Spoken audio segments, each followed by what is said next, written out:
தமிழ்நாட்டின் ஹொசூரிலிருந்து கர்நாடகாவின் பொம்மச்சந்திரா வரை தென்னிந்தியாவின் முதல் மாநிலங்களுக்கு இடையேயான மெட்ரோ ரயில் 23 கிலோமீட்டர் நீளத்தில் 12 நிலையங்களுடன் திட்டம். தமிழ்நாடு பட்ஜெட்டில் இடம்பெற்ற முக்கிய அப்டேட் என்ன? விரிவாக பார்க்கலாம்.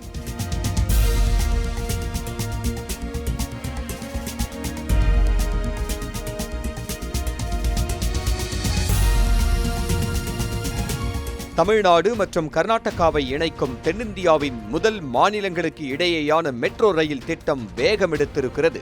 கிருஷ்ணகிரி மாவட்டம் ஹொசூரிலிருந்து கர்நாடக மாநில பொம்மச்சந்திரா வரை அமைக்கப்பட உள்ள இந்த மெட்ரோ பாதை மொத்தம் 23 கிலோமீட்டர் நீளத்தில் 12 நிலையங்களுடன் உருவாக்கப்பட உள்ளது.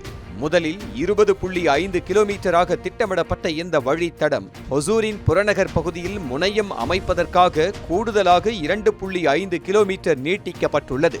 இதில் 12 கிலோமீட்டர் கர்நாடகாவிலும் 11 கிலோமீட்டர் தமிழ்நாட்டிலும் அமைய உள்ளது. இதற்காக சென்னை மெட்ரோ ரயில் நிறுவன அதிகாரிகள் பெங்களூரு மெட்ரோ ரயில் கழக அதிகாரிகளுடன் ஆலோசனை நடத்தியதுடன் ஹொசூரிலும் மாவட்ட நிர்வாக அதிகாரிகளுடன் திட்டம் குறித்து ஏற்கனவே ஆய்வு மேற்கொண்டனர். மத்திய வீட்டு வசதி மற்றும் நகர்ப்புற விவகாரங்கள் அமைச்சகத்தின் ஒப்புதலுக்கு பிறகு சில ஆண்டுகளுக்கு முன்பு சாத்தியக்கூறு ஆய்வு குறித்து ஆய்வு மேற்கொள்ளப்பட்டது. இந்த வழித்தடத்தில் ஹொசூர் பேருந்து நிலையம், சிப்காட் தொழிற்பூங்கா, அத்திபெல்லே தொழிற்பகுதி, நாராயணா மருத்துவமனை மற்றும் பொம்மச்சந்திரா உள்ளிட்ட 12 நிலையங்கள் அமைக்க திட்டமிடப்பட்டுள்ளது. மேலும் மெட்ரோ ரயில்களுக்கான பராமரிப்பு டெப்போவும் அமைக்கப்பட உள்ளது.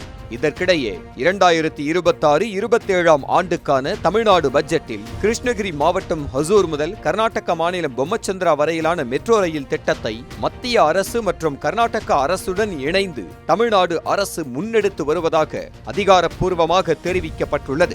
கிருஷ்ணகிரி மாவட்டம் ஓசூரிலிருந்து கர்நாடகா மாநிலம் பொம்மச்சந்திரா வரையிலான மெட்ரோ ரயில் திட்டத்தை செயல்படுத்துவதற்காக ஒன்றிய அரசு மற்றும் கர்நாடக அரசு ஆகிய 2 அரசுகளுடன் இணைந்து தமிழ்நாடு அரசு முன்னெடுத்து வருகிறது.